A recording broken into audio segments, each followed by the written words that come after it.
Today on the Poker Life podcast, Super High Roller Bowl Recap Special Edition, we're going to be going over day one of the High Roller Bowl. What's going on? My name is Joey Ingram, aka Chicago Joey. Guys, I'm finally, you guys have been waiting this for a long time. I am announcing with the release of the Upswing multi-table tournament course, and I'm putting out bonus 20 videos for that are GTO Club related, and I'm becoming a multi-table tournament player. That's right, guys. I'm retiring from Pot Limit Omaha. I'm quitting forever to become a tournament player using this tournament course by PLP, Pratush Badiga, and Doug Polk.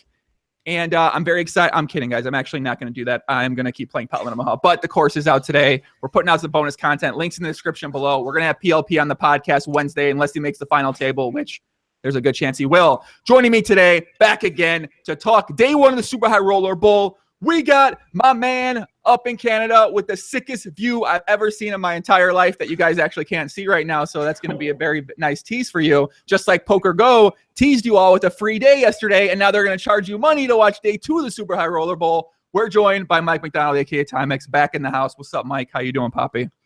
Pretty good. Another fantastic introduction. It feels good. I've been on the pod now twice in the last week. I feel like I'm, winning a tournament recently. I'm like managing to stay kind of relevant despite not really, being much in poker anymore. It feels good. You're keeping my face out there, man.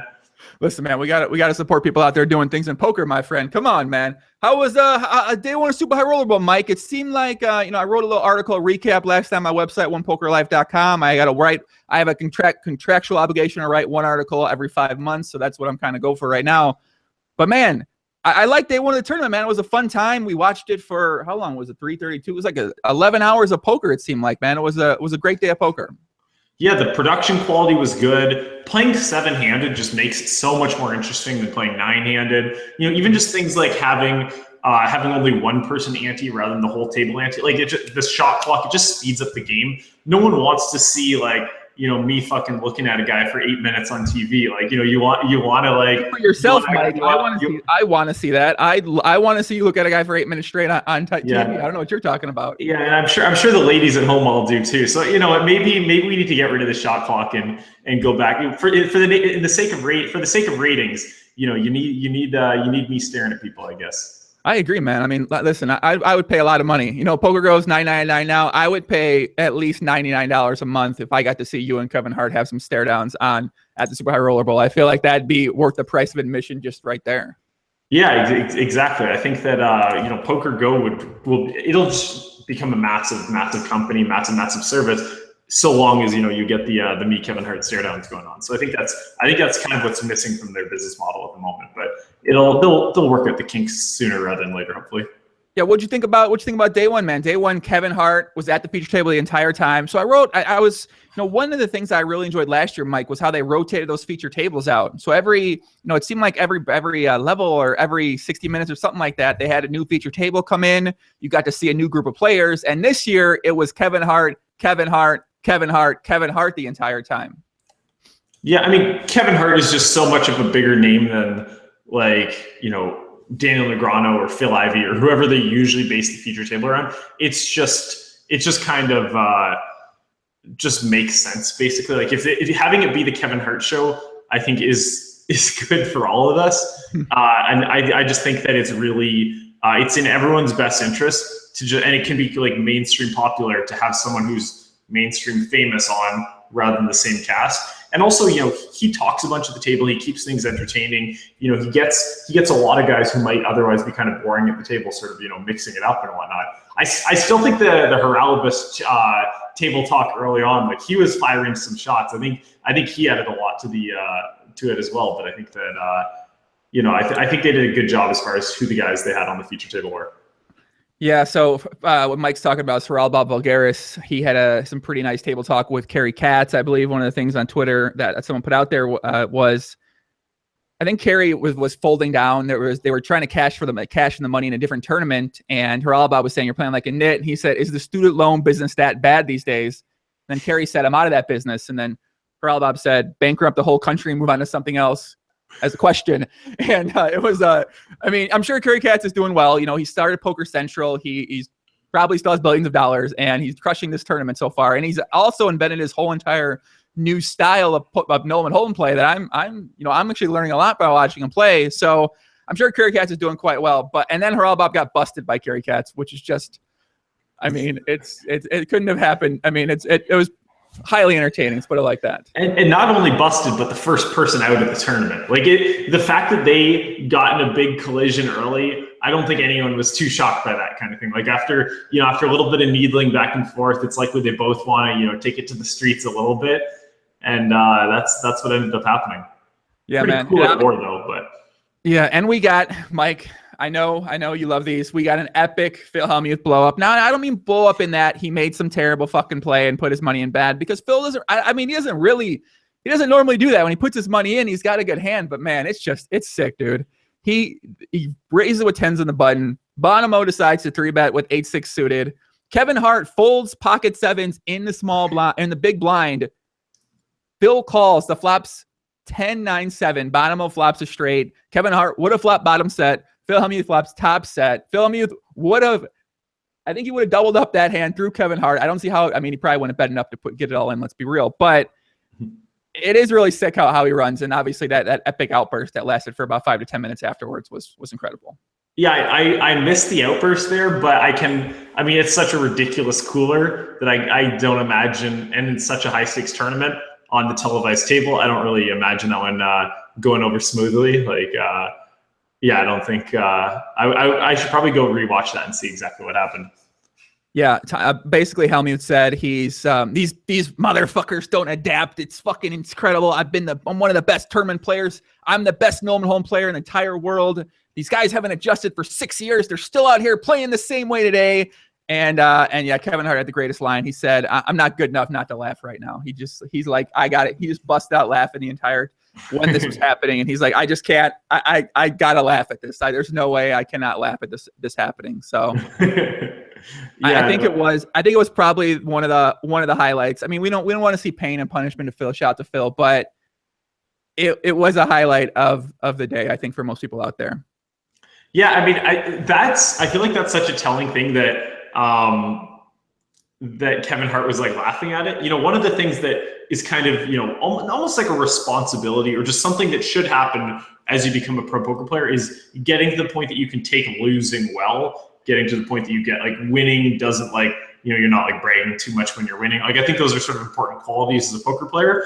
And it's sort of funny. And and that's one of the biggest differences between professionals and amateurs is it's sort of like expected, the amateur will celebrate when they win. They'll be defeated when they lose. And it's pretty funny that like probably the most or a top 3 most amateur guy in the whole field couldn't hold his composure because of how professional is taken. Like like in what world is like the 5th biggest or 3rd biggest name poker player or something, having that reaction when the guy who's just playing for fun is like, what is good? Like even he can't relate to that degree of emotion. Kind of like it's crazy. Yeah, man. If it's from watching or from talking to Phil Hellmuth on the podcast the other day, I had a 2-hour discussion with him. I gained a ton of perspective on what exactly he's thinking. So it just makes much more sense why he reacts the way he does. I think he feels like he should be getting much, much, much more credit from his peers and from the audience as well. I mean, he said that when he came on there. He did a couple interviews saying, he feels disrespected by players out there. He's got these great results. Why don't people, think better of him or highly of him? And I feel like at this event, this is like he feels like this is his chance to prove that I'm going to show these motherfuckers 3-bet with 8-6 suited that that I know what I'm doing. I'm good. I'm this. I'm that. And I mean, man, to go out the one big hand you play, you flop top set, the guy 3-bets 8-6 suited, and then you bust out with bottom set to top set against Kevin Hart and he slow rolls you. I mean, it's just ridiculous. It's you couldn't. I mean, pretty unfortunate. Yeah, man.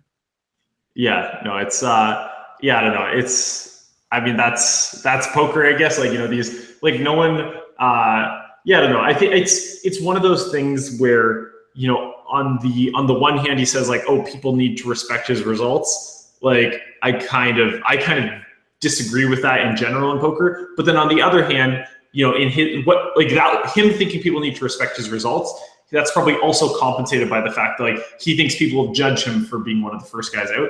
And that's also not the case as well. Like, I don't think winning a bunch of tournaments makes me think more highly of you, or losing a tournament early makes me think more lowly of you. Like, I think the intelligent poker community much, needs like more relevant data points than that. So I don't think anyone's like thinking less of Phil Hellmuth because he got set over set instead of having the cooler go the other way and coming 5th place or something. Like, I don't think the guys whose opinions he should care about give a shit, basically. Right, but I think that he doesn't necessarily think that. Like, I feel like that's how me and you see it. No matter what happens here, we're gonna have probably the same opinion, and I think most educated poker players out there realize one tournament that doesn't tell much, right?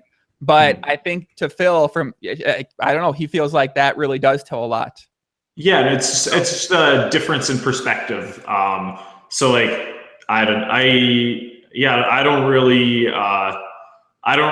get it. Like there's no part of me that's ever like had something like had some like poker accolade or some accomplishment where I've ever thought, okay, nice, like now the Germans will fear me more. Like now these guys will think I'm better. Like now when I go sit at high stakes cash, the scripters won't build a game around me. Like there's no part of it that's never crossed my mind, basically.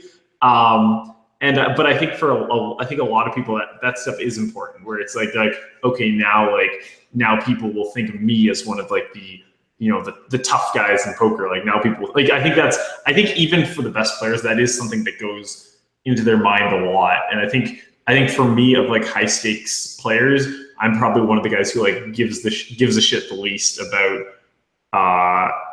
where people rank me, I guess. Mm-hmm.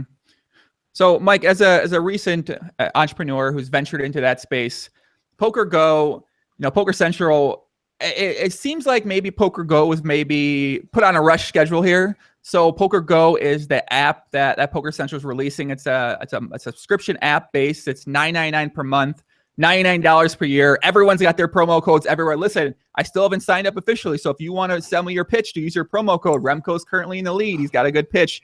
Promo code Remco. Shout out to my boy Remco out there.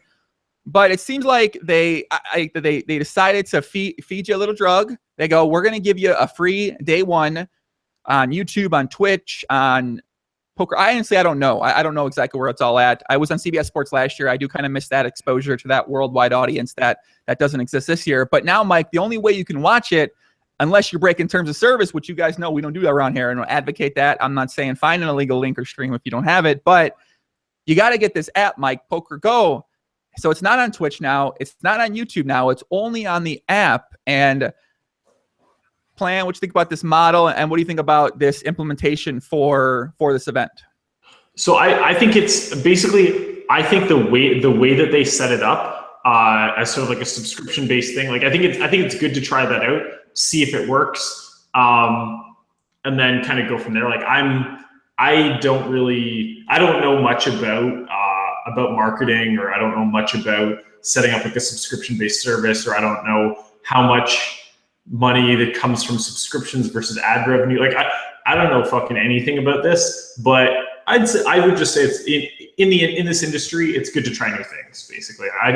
So I don't really know. It seems counterintuitive to me, but I just know so little about this.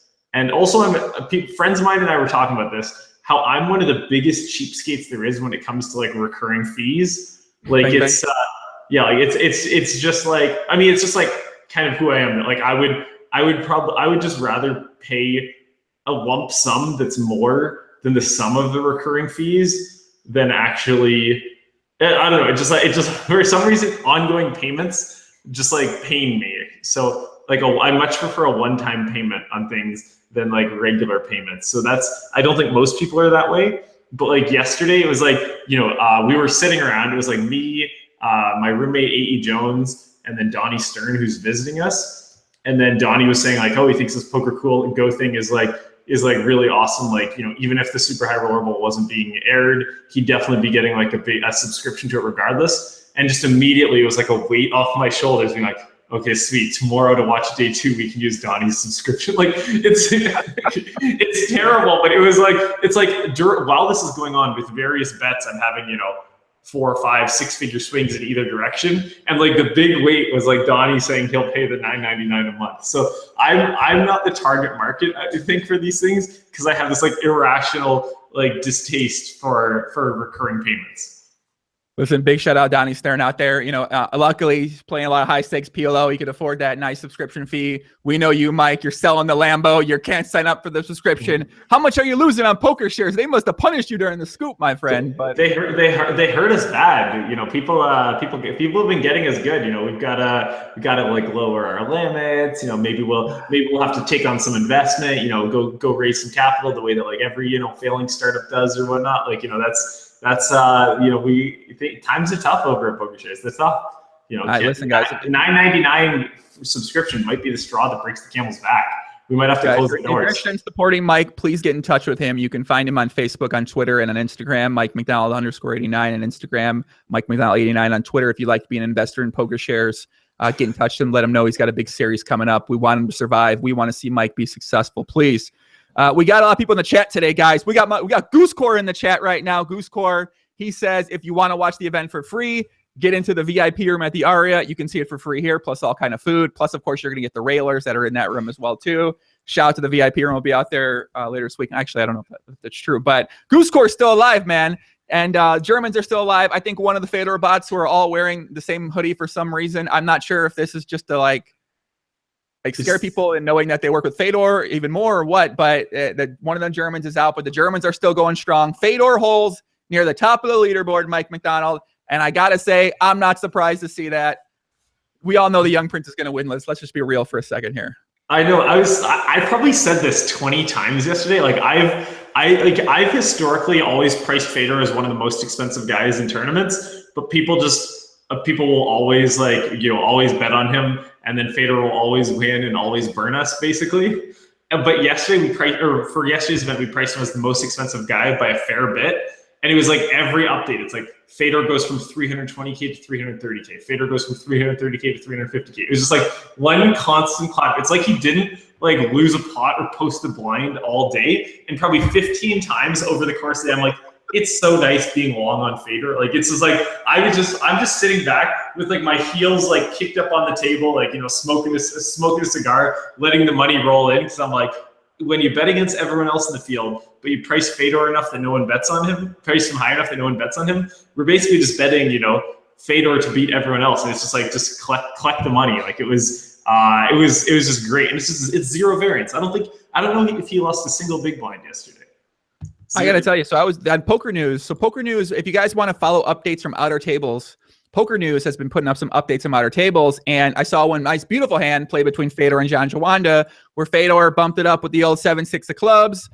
John Jawanda calls with ace-jack of hearts. The flops ace-4-2 with 2 hearts. So John Jawanda flops top pair, nut flush draw. Obviously, Fedor, he's got some backdoor draws. So what if Fedor have? They get all late on the 6 of clubs turn, and then, of course, the river completes the backdoor flush, and Fedor busts John Jawanda. So Timex, the year of Fedor is still here, man. It's the year of patience is here. Hashtag Prime Mind is here. And I don't know, man. It's looking like Fedor is gonna go pretty far here. Yeah, I mean, it was yesterday morning. I was listening to some Prime Mind. I don't know what you call them, casts or audio or whatnot. And it's just like I just like awoke from that in the end. I'm like, I'm ready to have Fedor win this tournament for me. Like I was channeling, like I'm obviously not doing anything, but I'm like, you know what? I'm ready to fade all these guys and have the guys that no one bet on win the tournament for us. And that's where we're at right now. Like, I'm feeling good right now. I'm feeling really good. Yeah, so got a lot of people in the chat are talking about they downloaded the PokerGo app. What's on the PokerGo app? And this is kind of, when we go back to that, this is kind of my thing about it, is that I feel like the rollout of this is, not necessarily well explained to people. You have the biggest event of the year, the 300K Super High Roller Bowl, and people want to watch it. Of course they want to watch it. It's the best players in the world playing for $6 million. And I think it's just so unclear exactly how you do that now. Can you watch it on, how do I watch it on my television? Can I sit in my living room and can I stay in the beanbag chair with Ike Hollywood Hexton, snuggling together with us on there like we've been doing now for the past 3-4 years in the beanbag chair? And can I just enjoy the thing on my phone, my TV? I'm not really sure how to do that. And I do feel like in the years to come, it's going to be much better. But just for right now, I think a lot of people are just really confused how to watch it. And I think that's unfortunate because it's such a great event and it's so much fun to watch. Yeah, I mean, I think with a lot of things, it's basically just it's just important having people get their foot in the door. And the easier it is to get your foot in the door, the easier it is to get customers on the site. Like one of the, like basically, I mean, so it's like with this, you know, if you can just flip on your TV, the first channel you see is it, then perfect. But like, you know, having to download an app, having to pay $10, like those are all kind of like bottlenecks that are going to lead to less and less, I guess, like customer retention. Like that's something we found with our website is we basically, you know, you go there and first of all, you know, Americans can't use the website. So that's like, you know, one bottleneck that cuts people out. Then the second thing is, you know, you need to sign up for an account. Well, poker players are lazy. They don't want to take 3 minutes to sign up for an account. Then, you know, within the first couple of weeks, like we have 2 weeks to use the site, but then after that, you need to verify your account. A lot of people are like, well, you know, they want to like, you know, they want to know like my address, like what are they, like, you know, the NSA or something, like, you know, people think that, but it's just purely that's how like the rules are when you have a gambling license. Like we obviously don't want these fucking bottlenecks. We don't want to have to, it's so fucking annoying collecting documents from poker players. We obviously don't want to do this, but right. It's, you know, an obligation to do this basically. And we're just following the rules, but all these things are just, you know, various bottlenecks to actually get people using a service. And I think that if Poker Go were to limit some of those, it would be better. Like, you know, even just something like you open the app, like you open the app and it works, and then after 5 minutes it asks you for payment. Like something where your foot's in the door before asking you to pay, I think is likely for the best. I imagine a lot of people will get put off by just having to pay, basically.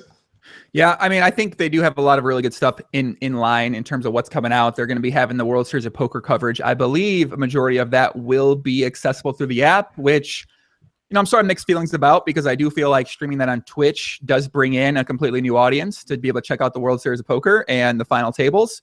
And if it's only on the app and you don't know about the app, how are you going to find out about the World Series of Poker existing?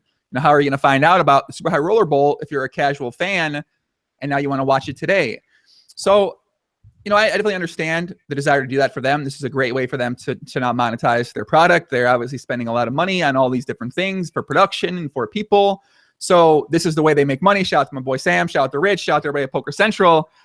But I do feel like this event, you know, maybe could be free in years in the future, and they maybe charge for other content. I just feel like the Super High Roller Bowl should be out there for everybody to see. I mean, I don't know. It seems like limiting that to me just doesn't.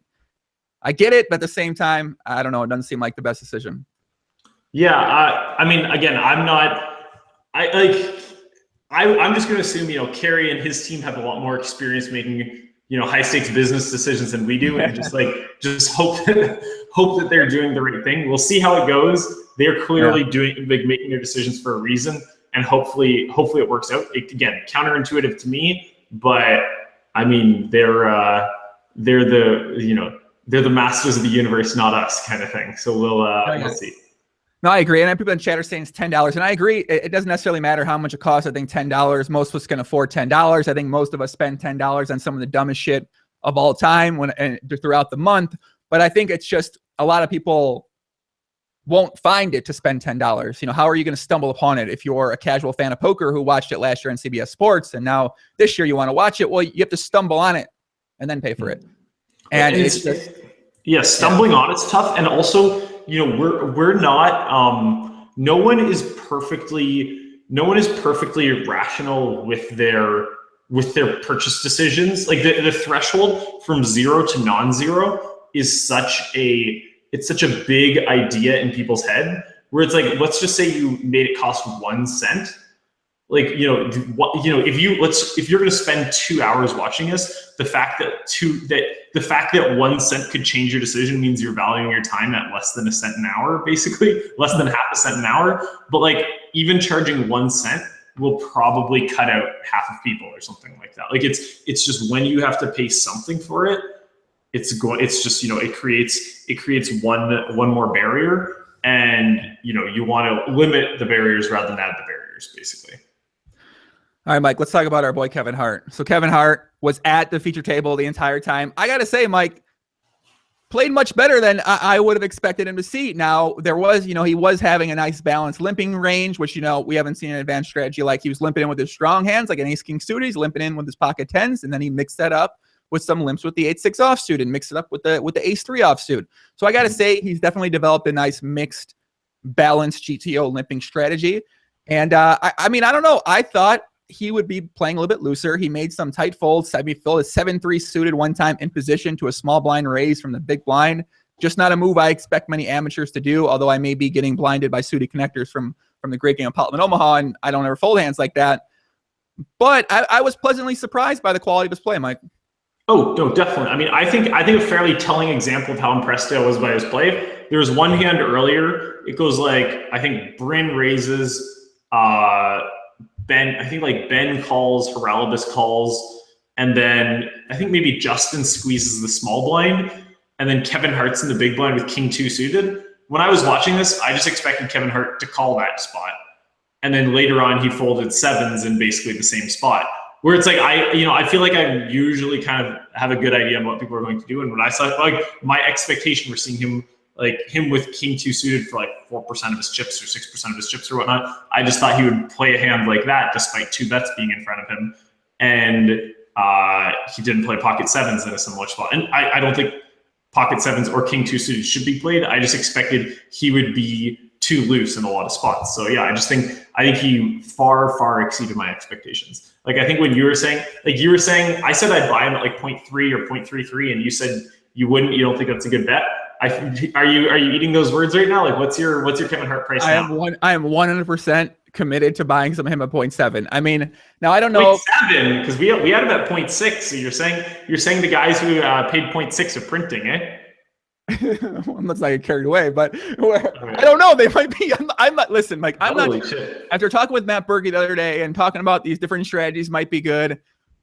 I don't know what's happening, man. I don't know. I don't know, Mike. I don't know. Maybe. What do we? What can we buy him at today? If we wanted to buy Kevin Hart.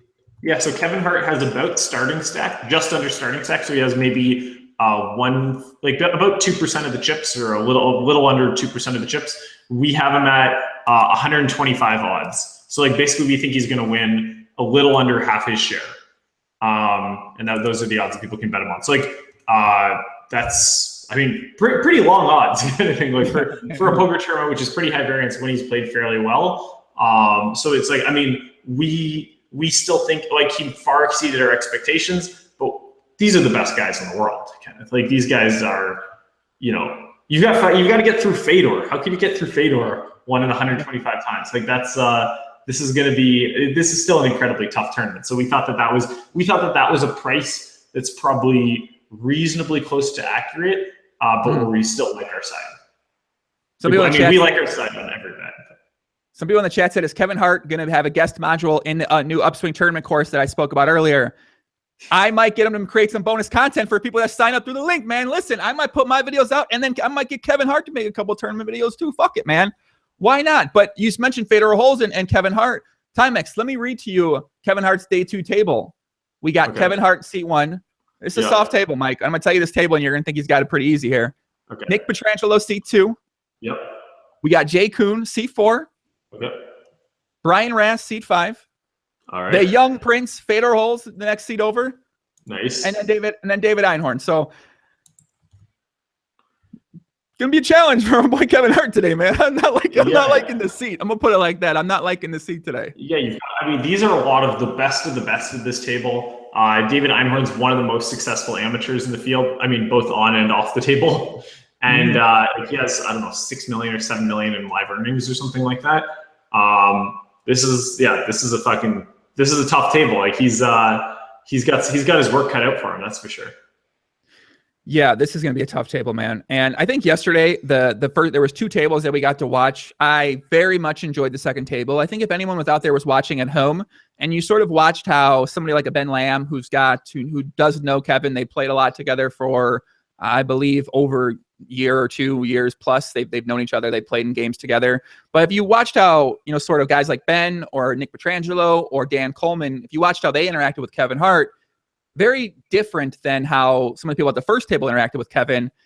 And I mean, I think it is something that if you're a live player, you can look at and say, all right, this is probably what I want to do when I'm playing live with somebody who's a celebrity or someone who's a recreational player. And they obviously enjoy talking. You probably want to engage them in some conversation. because I feel like that is the way you get invited to games. That's the way you make the game more fun for the other players. And I do understand it's $300K and, not everybody's a talkative person. But at the same time, I thought it was pretty telling, the difference between the first table and the second table. And even Kevin commented on the lack of conversation at the first table as well. Yeah, no, and you're definitely right about that. And I'm not sure if this is something that you've been made aware of. And this is something I haven't been around for myself, but it's something I've heard quite a bit of talk of. But some of the guys who play the super high rollers have sat out various of the events at Aria just because the environment hasn't been that enjoyable, with people not talking at the table, everyone coming up with like a hoodie, sunglasses, and a scarf, not talking, not engaging. I think if you were to look through the list of names that played all these high rollers a year and a half ago and think, why aren't they in this 300K? Why aren't they in that 300K? Why didn't they join the waiting list for this? You're going to come up with a handful of names and be like, oh, well, they're still interested in playing poker. Why aren't they playing these events? And the reason is just people have just done the opposite of what Ben Lamb was doing. People have just been quiet at the table. People haven't made it engaging for the recreational players. And also, I think it's just people don't like that. So you're missing out on this field. It's fairly soft, but it could have been a lot softer if people just made the environment more fun. Really? I actually haven't heard about this. So is that I haven't heard anything about this. So there's certain guys that aren't playing in the high rollers at the Aria circuit because the overall there's just not much conversation happening there, and that's something that they were looking for. Yeah. So I think that's something. Yeah, I think that's something that people aren't a big fan of, and then I think also a lot of people aren't a fan of just how small of pieces some of the German guys are having, and there's this kind of rumor that they're all sharing a bankroll and they're all just like chopping winnings, and like I think this is maybe 20% accurate and 80% just some like standard like xenophobia. But I think that a lot of like the business guys just kind of don't like the environment that some of the German guys have brought to the super high roller circuit, basically. It's pretty interesting. It's pretty interesting to hear. I mean, it makes sense, right? It makes sense. You got Fedor, you got Goosecore out there, you got the other German guys out there, and I don't think it's a secret now, especially after last year when Rayner and Fedor made that final table. Of course, they did the one drop too, and they were three-handed there. So I think most of the guys who play these high rollers, they saw that and they're like, I mean, it makes sense, man. I haven't heard too much about this in terms of other players maybe being turned off to play, but it does make a lot of sense for that to happen. Yeah, definitely. And I think the poker world would be better if there was just more kind of full disclosure. Like you basically, your table, like it's one of those things where I feel like when poker was, like 20 years ago, when there's like sharks and there's fish or whatnot, and like there's like insiders and outsiders, like there's probably a need to kind of keep deals under the table. But if I play a super high roller that has 60 runners, I'm surprised if there's one guy I don't know. Like I'm like, if there's two guys I don't know in a field of 60, I'm like, holy shit, this thing is amazing. Like it's a small enough community that we all kind of know each other. And I don't think Bill Perkins thinks that all these 22-year-old kids are so rich that they like fire 5 entries in these 100Ks. Right? Like everyone kind of knows that we're not all like multi millionaires at such young ages. That I think just full disclosure in these events, it's like, hey, look, I have 17% of myself. This guy who's also in the field has 8% of me. These backers who aren't bought 40% of me. Like I think I swapped 3% with this guy who's at my table. Like I think that if this were to be made more clear, it would just give our industry people would feel a lot better about they'd feel a lot more comfortable. Like if they realize, hey, it's not all these Germans like sharing a bankroll. It's actually the following. Sure, they may have some swaps, but here are what their swaps are. Like I think that would put everyone more at ease when the player pool to these things is so small, and just like off-putting 1 or 2 people can change the whole dynamic of the tournaments, kind of thing. Yeah, I do think. In theory, I think something like that could work out well. Unfortunately, obviously, then you're relying on people to disclose that information. And I'm sure if some people have swaps with other people at their table, or if somebody in the tournament has a big piece, they might just might choose not to share that or choose the wrong information, and they don't want people to know that. It might be impacting play somehow. So, I mean, yeah, it's like we currently have what it is now. I don't foresee it really changing. So I guess the idea is that we maybe want to improve how it works, and that way bring in a wider range of people who are interested in playing the events. And I mean, I'm not sure exactly what could be done, but I mean, listen, we got some smart people out there in poker right now. I feel like there'll be someone who maybe comes up with an idea about it. Maybe Kerry Katz and Poker Central or the ARIA. Maybe they're thinking about some way to potentially do something different in the future. So I guess it's just to be seen. Yeah, no, we'll have to see how things play out. And it could be my suggestion is a little too idealistic, but I feel like something. It would be nice if they were to do something to improve the situation. Ari Engel in the chat says, we shout to Ari. Does Mike think he should limit staring down amateurs like Bryn was talking about yesterday? I don't know, Mike. Now you've known as the stare king, man. You got the stare. I mean, I can't even do an imitation of it because it's so damn good. What do you think about something like that, limiting staring down amateurs when at play? Yeah, I mean, so I think this is one of those. I think this is like a. I think one of the issues with poker is that it's basically the whole thing is kind of like a tragedy of the commons. Basically, like you have basically there are lots of things that you can do that are profitable for you. And then if everyone does it, then it's less profitable for everyone, I guess. And I feel like that's kind of how using time works. I feel like that's how, trying to pick up reads works. Like that's how, I mean, like to a stronger extent, like angle shooting works, or just straight up cheat. Like there are countless things you do that hurt everyone if everyone does it, but if only you do it, it helps yourself. And I just think when I'm playing for particularly high stakes, there's just so much money to be made by just focusing more on what people's mannerisms are doing, by having it be less enjoyable to play pots with you. I think that if there was a pact where no one's allowed to pay attention to like live reads, like let's just say everyone were to go just play online poker, how I'd have allocated my time over the last decade would have been a lot different. But instead of focusing highly on bettering my fundamentals, I'd be like, okay, let's spend a lot of my time focusing on how to improve to make the most accurate reads I can at the table. And I think that has helped my bottom line a lot. And I think that, maybe my bottom line would be helped better if there was just a complete elimination from anyone focusing on live tells. I don't know exactly, but basically what I'm saying is, yes, me staring people down does alienate players. It's less enjoyable to play against me. But it's like I'm playing this game because I want to win this game, and I think it gives me a better chance of winning the game, and that's basically all there is to it. Like I make less eye contact than most people. Like that's just not a natural thing for me. But I think it's just like a profitable thing when playing this game. And when I do something and I'm a competitive person, I just try to do it as well as I can, and I think that's a component that helps. Right, and I mean I think that makes a lot of sense. And people out there that are watching, I think they understand that. That's what gives Mike his edge. That's what gives some other guys out there potentially maybe their edge. That's how they can make some money and be winning more money in certain spots against pros or amateurs alike. But I also do understand the desire to sort of not see that and not want to deal with that as an amateur player. It's kind of, as you mentioned, maybe it's similar to being engaged in conversation where no one's engaging in conversation with them. People are all staring at them. People got the hoodie on, the sunglasses on. It's just a combination of all those things together. And then you create an environment that is not very fun or desirable to play in for maybe, I don't know how big a percentage of the poker playing audience out there, but I mean, I don't know. I'm sure some people are incredibly turned off by that. And that's why they don't play poker much at the casino. Yeah. I mean, I think that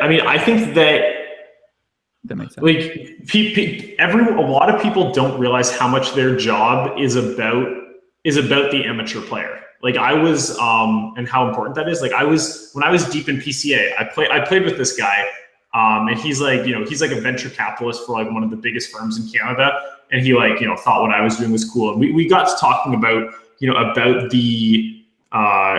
about the environment in tournaments. And basically what he says is like, his wife likes playing poker and she's just like shitty at poker basically, but it's just like, it's fun. Like, it's like one of their few sort of like shared hobbies, but basically like it's fun where they can just go have a date night and both go play in a tournament. And it's a situation like they had a situation where, they played some like $200 tournament in Vegas, and like, I don't know, his wife played some hand where she like value bet and was value betting too thin, and the guy folded a better hand, or it's like something like that where she played, and then the guy was like, he was some pro grinding like $200 tournaments in Vegas. The guy starts like berating her and is just like berating her, and this guy is basically, he just wanted to be like, look, man, like, here's like, reach into his wallet, be like, here's first place money for the tournament. Just leave. Like, just let me enjoy a night with my wife. Like, I'm doing this. It's like, my life is different than your life. And for us, we're not here trying to balance our turn checking range. We're just out here having fun. And like, yeah, she's losing 80%, but like, you want her to keep playing. And now, like, she could just go be playing every 5K and 10K if they just like want to be doing this. And instead, she's afraid to play tournaments at the casino. And this is like, it could just be like, that could be like a low to mid 6-figure a year hobby for them, which is like, cheaper than like buying yachts or, whatever it is that, that VCs do in their spare time, where it's just like, you need to keep in mind that like a lot of people aren't as competitive about this as we are, and making it at least reasonably fun. Like, basically when I don't think anyone would play with me and say I'm not engaging at the table. Like, I'm always talking to amateur players at the table. I'm always like talking when I'm not in hands. And I think that, despite the staring, I think that people generally enjoy playing with me. And I think that, I think it's important for people to think that, if you make like passive aggressive comments when a bad player plays a hand badly, you are such an idiot. And like, you're just like, you're trying to ensure that like years from now, none of us have a job. Like, it's ridiculous how different the circumstances are for a lot of pros versus a lot of amateurs. And you just have no idea how much people would be willing to like donate to this game if they find it fun. Yeah, I just want to remind people out there that you guys make money from players making bad plays that you perceive as bad. That's how you guys make money at poker, with guys or girls out there. So if you're watching this right now and you're playing at the casino with Fun Player Frank, and Fun Player Frank raises it up with Jack 5 offsuit, you 3-bet aces, he calls, the flops Jack 5-3, you guys get it all in, you get stacked by Jack 5. You don't want to tell Fun Player Frank, what the fuck are you doing, Frank? Raising that up and calling that 3-bet out of position with Jack 5 offsuit. You want Frank to keep calling 3-bets with Jack 5 offsuit. The sooner Frank does that, he starts folding, the worse off it is for you. You want those plays to be made. And when you lose, it's a part of the game. That's how poker goes. You're going to lose sometimes in those spots. But you don't want to make the players feel uncomfortable because of that decision. And I come to think about one thing, Mike. I remember I played a PLO live tournament. I've only played one or two here at the Horseshoe outside Chicago. And I went there and I made a open, and then I called a 3-bet. Of course, I don't fold with 3-bets. And then I stacked this guy, and then he made those same kind of like, I don't know if he thought I was a whatever. I just showed up and play, but another pro like making comments like that and like sort of making these passive aggressive, like looking around like, what the fuck's this guy? Listen, man, like, come on. I get the desire. You want to, it's for ego wise. You want to show that you fucking know everything about the game. You want to berate this guy, make this guy feel like a cocksucking piece of shit or something like that. But at the same time, man, you want players to be making plays that you perceive as bad. They make a bad play. You got to find it in yourself to move on and to deal with it, man. I mean, that's what's being a long-term winning professional poker player who has consistent success is all about, is being able to master that discipline. And if you don't have it mastered, figure out a way to master it, because it's very important. That's what I got. Yeah, I mean, you just need to do what you can to just make it enjoyable. Like, that's your money. Our money mostly comes from battling, or it comes from beating people worse than us rather than battling people that are equal to us, basically. So yeah, I think a lot of people really just don't know why they are able to make a living at this game, and they do whatever they can to prevent it from being the case. It's crazy. Coach Poppy in the house. You're right, Josh Ruiz. But you know what, Mike? I got to say, I didn't actually know that. What you just said, I didn't realize that until 2 or 3 years into my poker career, when one of my regulars I was playing with, shots my boy Vinny Vici, he said, do you realize that you make money from the fun players and not from always 3-betting the regulars? I mean, and you do make some money from doing that. But I started thinking about that for a second. I was like, what you mean? I was like, no, man, like I'm here to play with the regulars that are up money on poker table ratings on PTR. He's like, well, technically you make money against the fun players. And now this is a lot of strategy, guys, and I understand that, but I'm gonna give back a little bit here. And I thought about that and I was like, man, that makes so much sense. You make money from guys that have negative win rates. You make more money from them than you do with players that have positive win rates. It just makes sense. So, but I understand once you move up high stakes, mid stakes on cash games, you got to start playing against better players. And that's where, dreams are made of right there. You got to battle. But when there's so many amateur players out there who are losing a lot of money and even bad regs out there, shit, bang, bang, then those are the players you're going to be making your money from. And you don't want those players to get better. Yeah, I mean, I feel like it's good that you found that out sooner rather than later. I think a lot of people, are a decade into their poker career and still don't really get that. Bang, bang. Yeah. So it's, I don't know. It's, having it take a couple of years, you figured it out sooner than most. Mike, what'd you think about the commentary yesterday, man? We had Nick Schulman, Ali Najad back again. I thoroughly enjoy. I don't know, Nick's like he's like some commentary savant or something like that. Did you see my tweet about Nick Schulman or not? Which one did you say? I saw a couple of tweets about his voice and Morgan Freeman put on a business. And I think I was the first. I feel like I was the first one to comment on it, and then a couple other people said things after. I just said something like, "Yeah, his voice is so soothing, he could put like Morgan Freeman out of business." Something along those lines. But yeah, I think he does a great job of things, and I think he does a good job of basically, he's fairly like open-minded about things. I think in some ways he can be almost too open-minded. Like if let's just say I sat down at the table, I played normal for an hour and then I get 7-2, I table my hand and I raise 10x or something. Like I think Nick Schulman would find a way to justify, be like, well, you see here, like sometimes you need to mix things up and, build a looser image after the tighter image that Mike's built up over the earlier part of the day. Or, he manages to just calmly sort of justify any amount of terrible play. Like I don't know if he's biting his tongue, but I feel like he's good at the commentary when someone's playing a hand well. And I feel like he's too forgiving. Like I think a lot of people are too unforgiving, and they see someone who played a hand slightly different than they would have, and they'd be like, "That guy's shit at poker." But I feel like Nick in particular, I feel like there are just times when he knows someone played a hand insanely bad, and he has no idea what they're doing, and he just like justifies why it was good. Like he does a good job of talking for like 12 hours without really critiquing anything, basically. I love it. He uses the same strat I try to use on my PLO videos on YouTube, where I'm like, well, I can understand Luce Leon, who's now second in chips, wanting to cold call a 3-bet with queen 10-6-8 with one suit.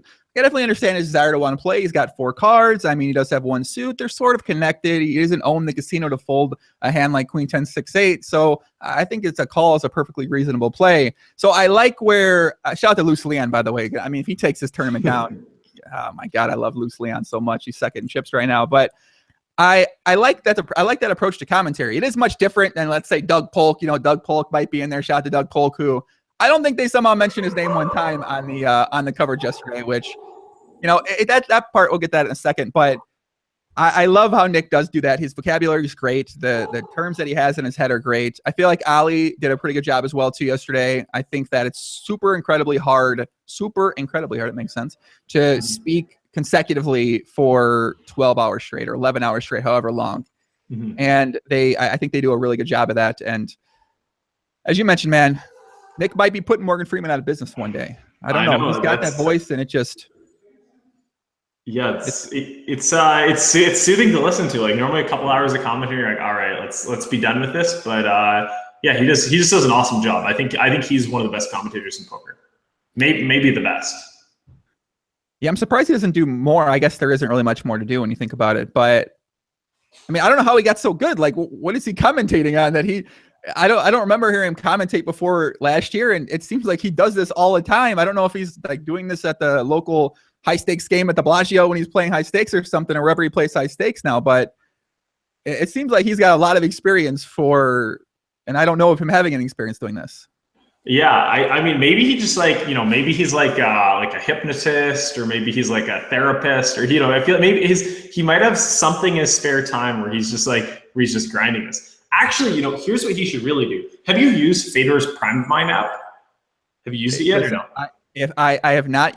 I've only heard the best things about it. So I feel like even Perkins is on the train now. He tweeted it out. I think everyone's going to be using Prime Mine if they're not already, but I have not used it yet. I think that Shulman would be the perfect guy. If they were to have Shulman do the commentary for that, they just, they'll make $1 billion. Like it's just, that's the key that their business needs is Shulman putting out the content, like Shulman, like reading the content. I think that's the key right there.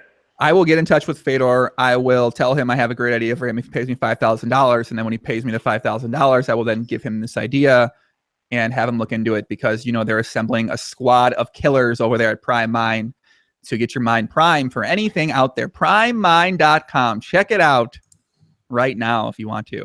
But yeah, some people said Shulman does do some commentary with Tuckman, and I do know he does. I know he's been on there before a couple of times, but at the same time, that's not consistent practice. That's June a couple times a year, and then you take off 11 months, and then you come back for June a couple more times a year. So I don't think that necessarily is I don't know, man. Some people, I guess, are just really gifted at doing that. So, but yeah, I guess today, day 2, the seat draws are up. It's going to be starting here in about 2.5 hours. I'm definitely excited for Kevin Hart's table, which I imagine they'll show the feature table with all that star power.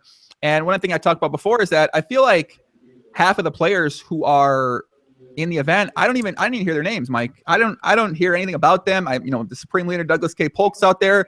Didn't hear anything about him. Even some guys like Antonio Sfaniari, we saw him a couple times, but overall didn't hear much from him. Didn't hear much. I don't think they mentioned Scott Seaver's name one time in there. Lucky Chewy, Matt Berkey even. It seemed like they did a very below average job of showcasing the rest of the talent that's in this field. And I'm a little bit surprised why that is.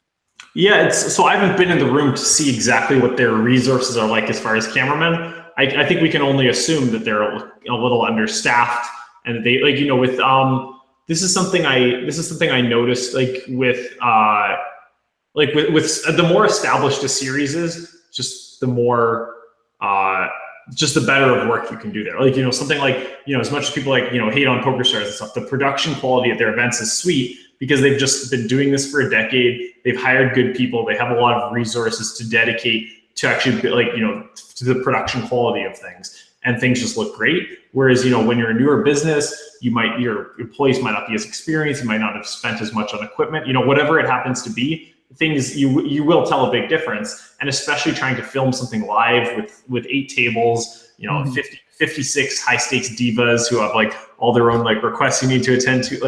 It's definitely organizing these things can be difficult. So I can understand why it could be somewhat of an issue to get ideal quality. I agree. I thought we were basically saying none of our closest friends had any their names were just never mentioned. We're just I hope they're winning chips rather than losing chips. We really had no idea. But yeah, it's probably tough with the resources they have to give you 8 tables. So they're mostly just focusing on one, I guess. Yeah. I figured there's obviously a reason behind it. Very smart guys. Maury's behind the show. Maury's been doing this for a long time, so I'm sure their reason. And I'll probably hear about it too. I'm sure that I'll get a message from someone over there. Shout out to my boy Sam. And I think they'll have an answer for this question. And then I'll be able to tell for in a few later days, because I'll be doing these shows every day this week until the event is finished up. But yeah, man. Like you said, man. I want to see what more guys will do. They put up an Ankush Mandavia, Ankush. All they show Ankush, they show him busting out. Oh, there goes Ankush. It's I want to know more. Tell me a little bit more about him. Come on. I want to let's give Ankush more than 2 words, right? Let's give PLP a little bit more in a couple. Let's give some of these guys some more words, and let's showcase more of these guys, even if for a second. You got an 11-hour stream. I don't know, whatever, man. The PLP thing was particularly brutal. So they cut to PLP. They say, and PLP is all in against Daniel Negreanu. He's got ace king against Daniel Negreanu's queens. And I'm just ace, and there's no ace. I'm just ace, king, ace, and then the turn there's no king. And then the river it's ace, and they're just nothing. And it'll be and Sam Soverel will double up through Daniel Negreanu. And I have bets against Sam Soverel. Pratt wasn't even in the hand. The production quality was so off. I was rooting for a guy to double up that cost me money, thinking I'm rooting for my boy. So yeah, it's they're lacking. They're definitely lacking in that department. This is like, they're just getting started. Hopefully things improve. Maybe this is like the free model, and then when you're paying your $9.99, maybe it'll be like unreal production quality, because now they'll have my $9, they'll have your $9, they'll have Goose Core's $9 in the chat. It'll add up, and that maybe they'll be able to like afford the production quality that we want. Yeah, I agree, man. That hand you mentioned, they say PLP's all in. He flops the nut flush draw, ace king versus queens, turns a blank. I'm like, oh no, spade, ace king, river spade. I'm like, yeah. And they're like, Sam Salvador doubles up. I'm like, what do you mean? I thought Bertucci just doubled up. He said he's all in. So yeah, it's brutal. It's absolutely brutal. Yeah, we'll see what happens today, man. We'll see what happens for this coverage today. Either way, I'm very excited for this to get started. It's going to be starting up here, like I said, guys, in about 2 hours. We're going to be doing a companion stream from the beanbag chair. We don't got Hollywood Accent here. He's still playing in the event somehow today. So we're going to be doing something like that, and we're just going to be talking shit. I don't know, man. It's just for hardcores only. Mike, can people get some bets in, Mike? Poker shares, can they? I can't go there. The country's banned from I just tried. I don't know what you did. I'm now blocked from going to the site. So shout out to me. I can't go to the site unless I turn on a little terms of service, potentially VPN, that puts me in another country. But what's poker shares looking like right now, Mike? What can people do on there? Yeah, so basically right now we've got, so on www.pokershares.com, we've got the odds posted for all remaining players. And then we have the odds of people to win. We threw things together pretty quick, so we didn't put up odds for cashing or whatnot.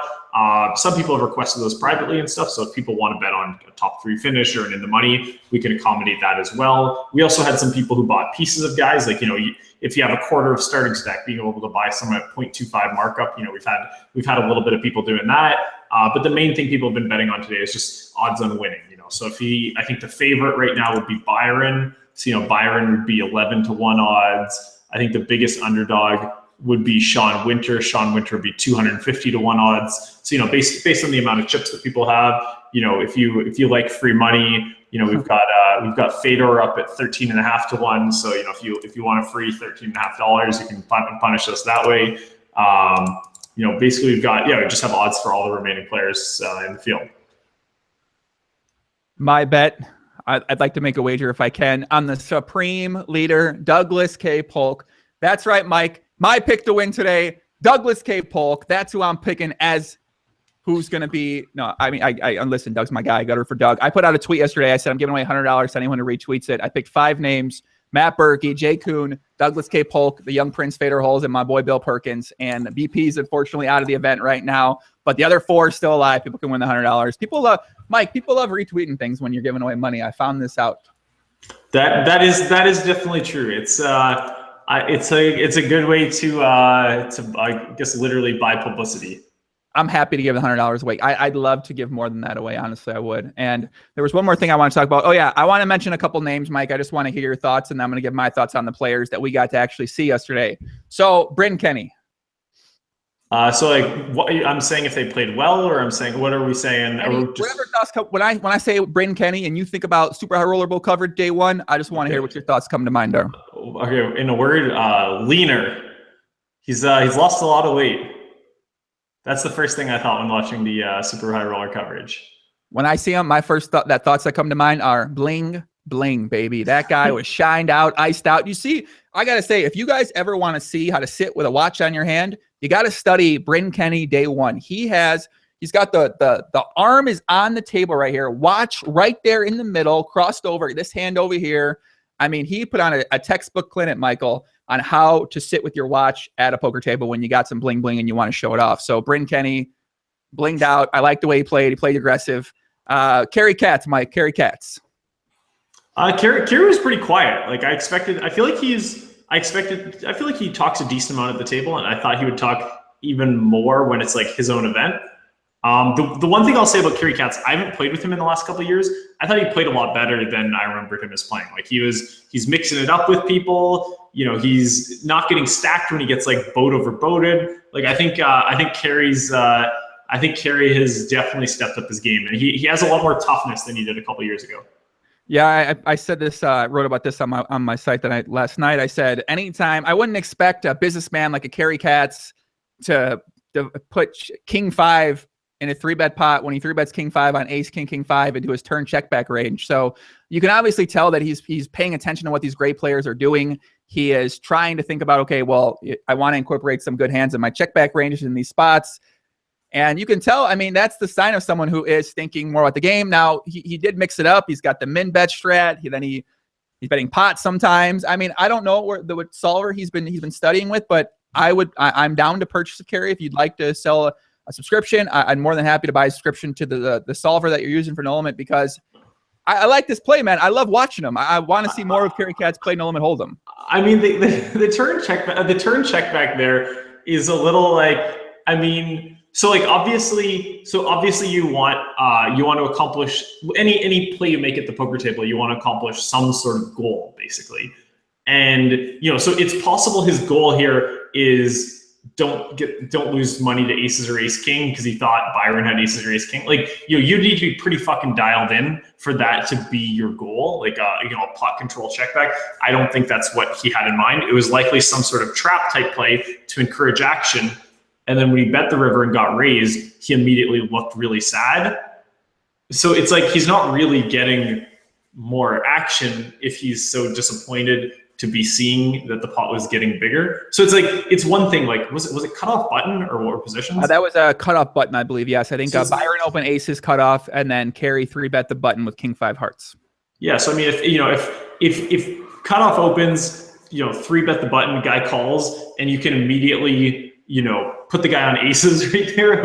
You're a shitload better than I am at poker, basically.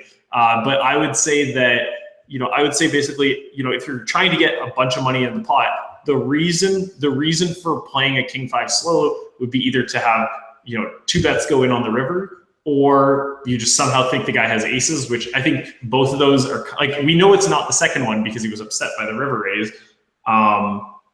So yeah, I just kind of think he's just keeping a small pot when he has a hand that can play a big pot kind of thing.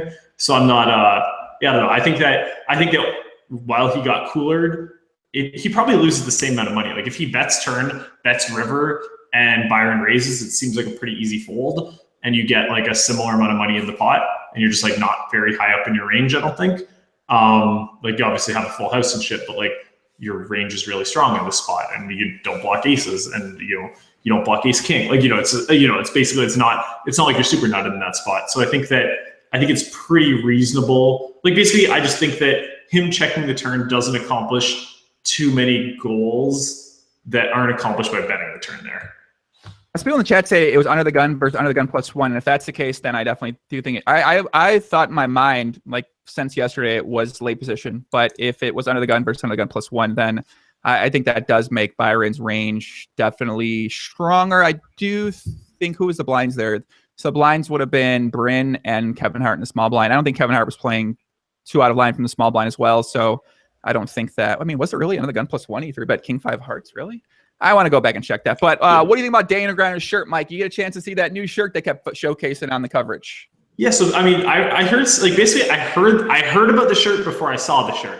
Where I heard someone say the sales lady said it's the only one who's ever bought the shirt, and I know he's prone to wearing some pretty aggro clothing in general. I expect it to be a lot more ridiculous. I think that thing was pretty tame. I've seen some people wear some way wilder shit in tournaments. I think it's fine. I think that's something if I were to go wear that shirt, I wouldn't wear that shirt. But if I were to go out and have that shirt on, I wouldn't be okay, I can go change and take this off and be okay, well, I'm wearing this shirt for the day kind of thing. It's not, some people wear things where I'd be I would never in a million years wear that. And I thought the Negreanu shirt, while I'm not personally a fan, I think, I'm shocked that, they haven't sold more than one of these basically.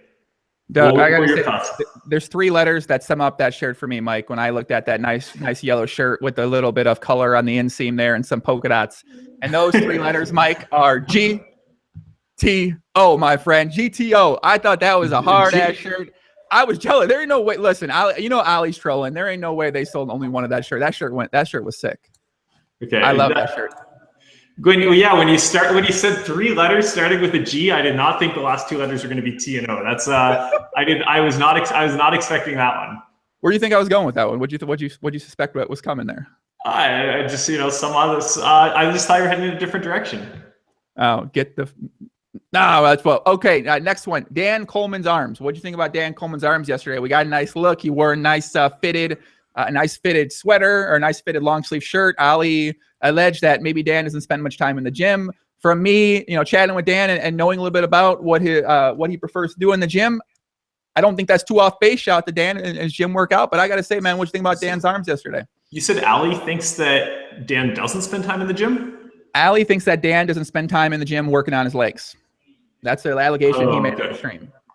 I mean, that seems pretty likely. Like, I'm definitely, ever since I got into like rock climbing, I've definitely been a fan of skipping leg day. So, I think that, for all the for all the benefits of, increased testosterone from squatting and stuff like that, I don't know. It's like, if you're working out mostly for aesthetics, I think you can cut leg day.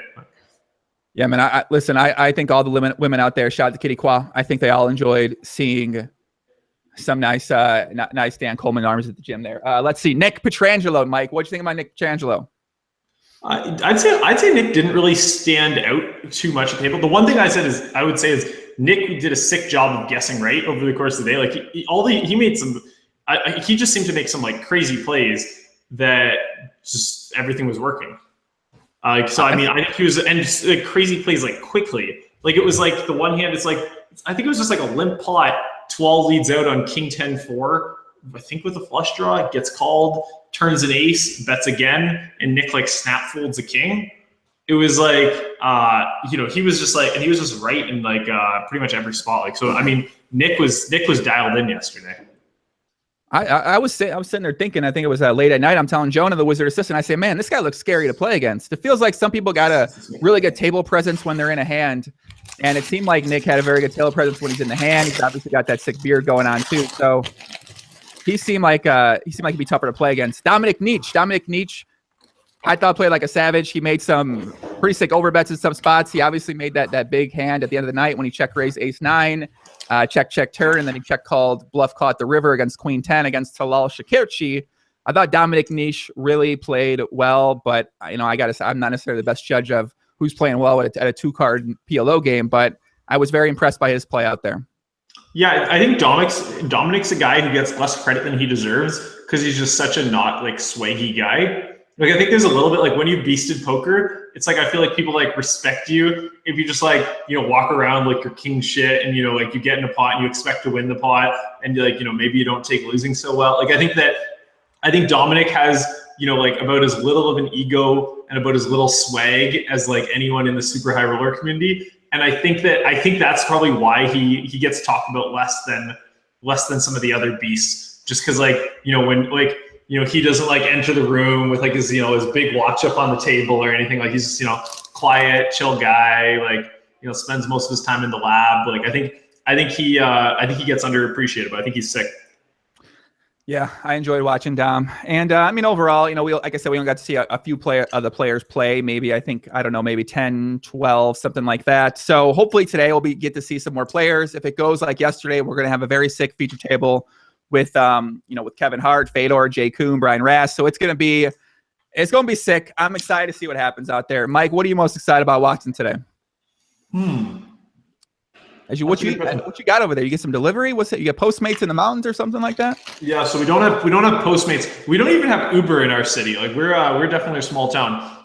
Basically, Aaron and Donnie just went to this like it's this like kind of healthy. It would be like a vegetarian vegan type place, except they serve meat. Like it's kind of perfect where it's like it's great lunch food where it's like everything's like healthy, like organic ingredients and all that shit. Like it's just like it's pretty healthy, tasty food, and they just like pick me up a sandwich. I was fucking starving.